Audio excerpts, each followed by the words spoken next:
Hi there, my name's Tracy Vance. I'm a clairvoyant medium and tarot reader, which means that I can look at the future for you, get contact with those that you've lost, and I read the tarot.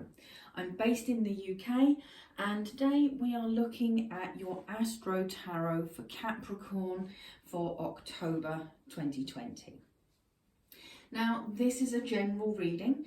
If it doesn't resonate for you, then it is not for you.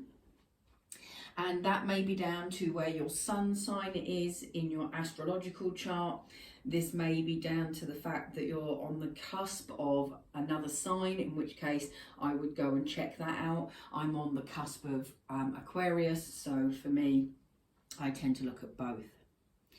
Now, I'm working on the 13 signs of the zodiac as in Vedic Astrology, not Western Astrology. So if you agree with the 13 star signs, then you would need to Google and see which star sign you are under the Vedic system. I'm now Sagittarius under that system, and so you might find that that one resonates for you. If you don't subscribe to the 13 zodiac signs, just stick to the one that you normally look at, okay? Now, if you would like a more personal one-to-one reading, you can book a Zoom or phone reading or even an email reading via my website, tracyvance.com.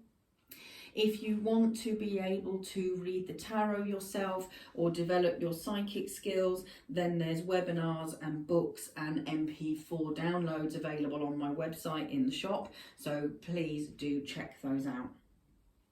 So what we can see as we look at the month of October is that you're looking backwards at things that have happened and you're questioning them.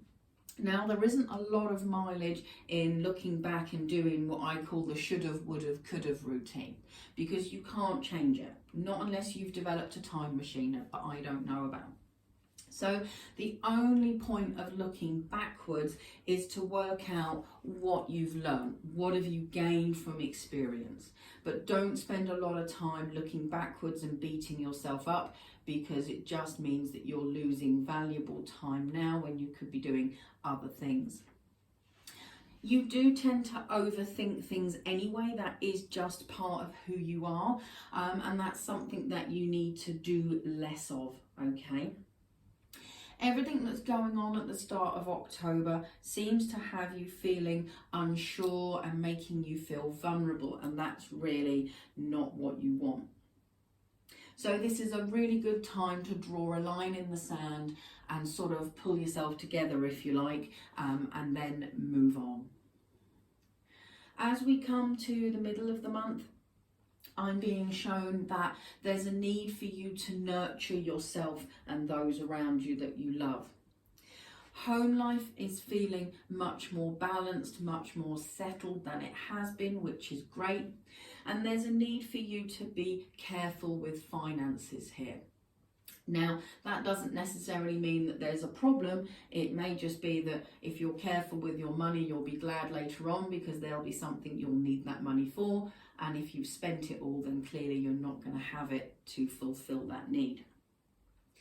Mid-month, there's a great big smile on your face. It looks as though you've achieved a goal or a plan that's important to you, which is fantastic. You deserve it. So give yourself a great big pat on the back. As we look at the end of the month, it does look as though you're ready to push yourself out of your comfort zone on a matter linked to finances. So home and finances, work and finances.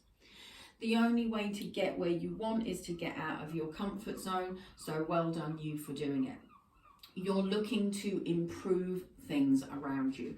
You're looking to break away from whoever or whatever has held you back. So this is a perfect time to really reinvent things. So don't chain yourself to things that aren't for your highest good or that don't bring anything to the table. It's just pointless. So thank you for watching this video. I'd love it if you'd subscribe to my channel. I'd love it if you would hit like on this particular reading if you did like it, and tell your friends and share it on your social media. I'll let you know when the November one is up and ready for you. And I look forward to being back with you next month. Have a wonderful time until then. Thanks.